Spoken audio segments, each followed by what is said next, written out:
reason your 500-inch Cadillac motor just doesn't have enough torque. So what do? How about adding a little nitrous?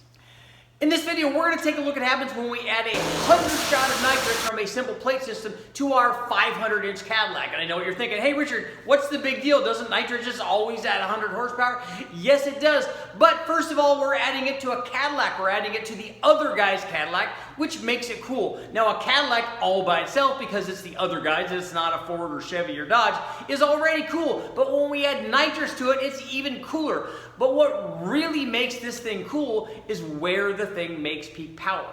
First of all, it's 500 cubic inches. And it has a very, very mild camshaft in it. And it has cylinder heads that were basically designed to feed a small block Chevy. Now it has a performer intake manifold on it. All of those things are going to dictate that this Cadillac motor, this 500-inch Cadillac motor, is going to make peak power at a very low RPM. So what's the big deal about adding nitrous at a low RPM? Well, if we add 100 shot of nitrous, basically 100 horsepower worth of nitrous, at 5250 RPM, it will add 100 foot-pounds of torque. If we add 100 shot of nitrous above that RPM, it adds even less torque. But, and here's the great thing, if we add that same 100 shot of nitrous before 5250, it adds a mountain of torque. And because this Cadillac motor makes peak power at 4300 RPM and makes peak torque even earlier than that, when we add a simple 100 shot of nitrous from our sniper plate, it adds a mountain of torque. So how much torque? Let's find out.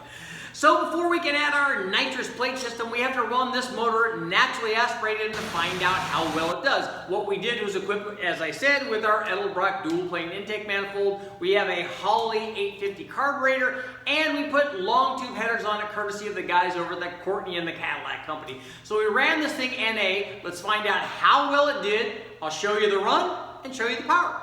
Let's get to it.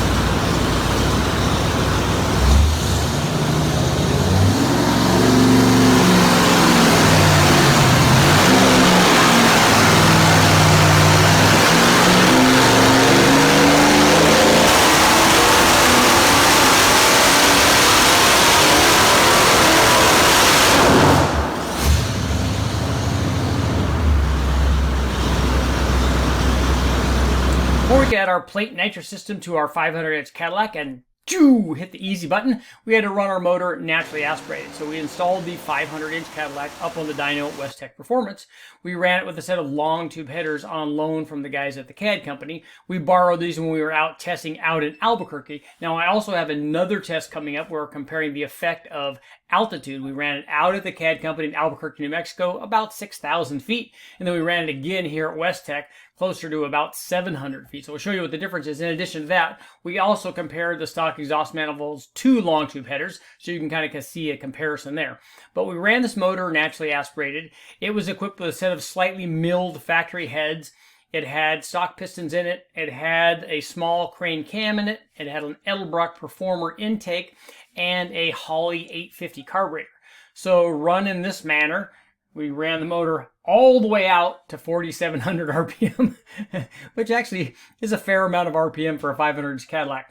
So run in this trim at West Tech Performance, our combination produced 380 horsepower, almost on the dot, and made peak power at a whopping 4,200 RPM. It produced a lot of torque, as we have come to expect from a Cadillac. It produced 525 foot-pounds, 524.5, so we rounded up.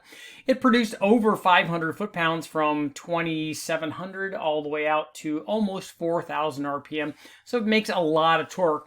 And unfortunately, on the West Tech dyno, we could not load this thing down at 2,000 RPM.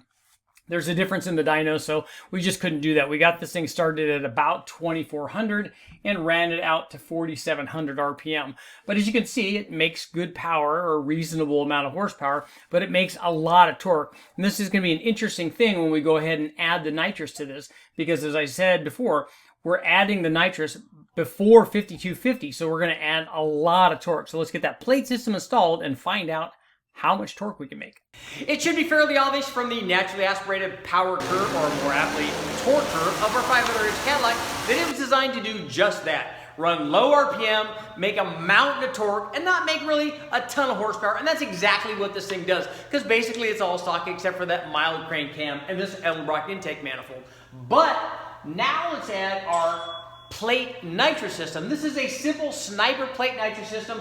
We have put jetting in it to add about 100 horsepower. So let's find out when we gauge this thing early enough to add the mountain of torque and find out exactly how much a mountain actually is.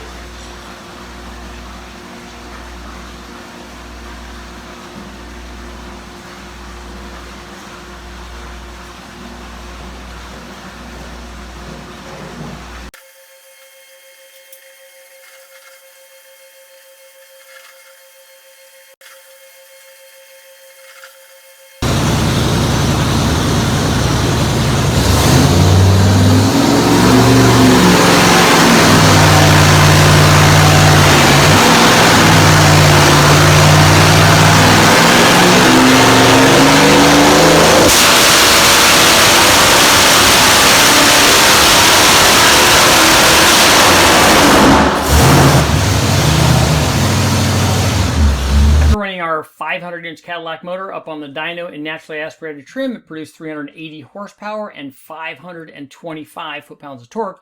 We added our nitrous system. It was an easy install. It was an NOS Sniper plate nitrous system, so it's really easy to install under the carburetor as we showed in the video. It's simple to install and it adds decent power. It's adjustable through jetting, and we installed jetting in it to make about 100 horsepower. It was a 53 nitrous jet and a 46 fuel jet. And we've run all this testing on 91 octane pump gas, both the NA stuff and with nitrous. We retarded the timing by 4 total degrees with the nitrous. And basically when we ran this test, we just turned the distributor and took 4 degrees out of it and just ran it that way. We didn't have it activate once the nitrous activates, so we just had it on all the time or removed the timing for the full time.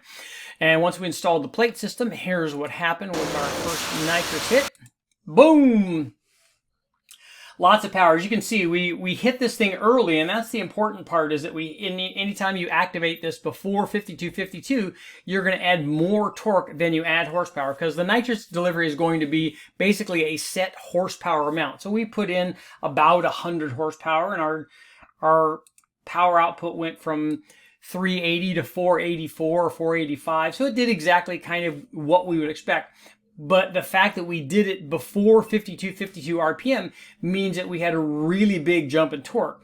In this case, we made over 700 foot-pounds. In this case, the spike up there was 709 foot-pounds of torque. And you see it carried out from about 3,500 out past 4,500. And guys are going to ask, yes, you can hit it at 2,500 RPM. There are guys out there drag racing that hit it off the line. And that's all well and good. And the earlier that you hit it, the higher the torque gain is going to be when you're adding 100 horsepower. So you can use this formula, horsepower equals torque times RPM over 5252.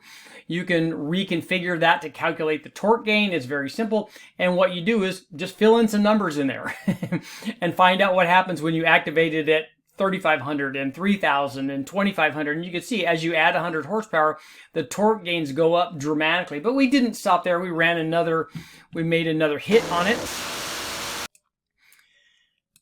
and activated it a little bit sooner, a few hundred RPM, and we got a peak torque of 736 foot-pounds. The peak horsepower was basically the same. It varied by just a couple of horsepower, and all that is an earlier activation, as I was talking about. The earlier you activate it, the bigger the torque gain is with any given horsepower amount. So we're still adding the same 100 horsepower. We're just doing it earlier in the RPM. And that's what happens. So, 736 foot-pounds of torque, you're definitely going to feel that. If you hit that thing at 3,000 RPM or so, kind of like we did, you're going to have a big traction problem. But if you have a big heavy car like a Cadillac or something, or maybe you have a Cadillac 500 and a truck, which is an awesome combination, and you need that extra torque, you can really get these things going.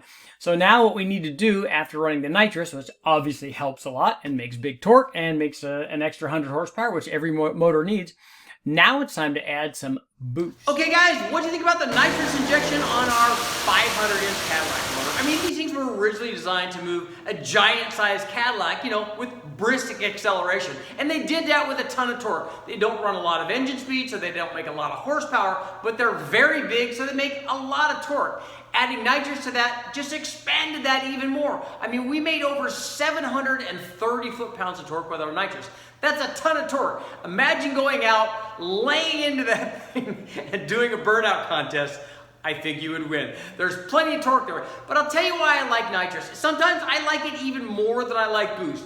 Well, maybe not more than I like boost, but I do like nitrous. And I like it because it's so easy. It literally is the easy button. When you push the button on a nitrous setup, you get instant power. And I love instant gratification. I mean, really, who doesn't? But nitrous is awesome because it's easy to install and it's very effective. You can put a plate system on a car easily in an afternoon without any problem. You can go out and run some serious power with a nitrous setup. I like the fact that it's adjustable. If you get big enough solenoids, you just start installing jet and you get more and more power, and then you'll spend more and more money on more and more pistons as you blow them up. I do love nitrous. I loved it on the Cadillac, but after running the nitrous, now it's time for some boost.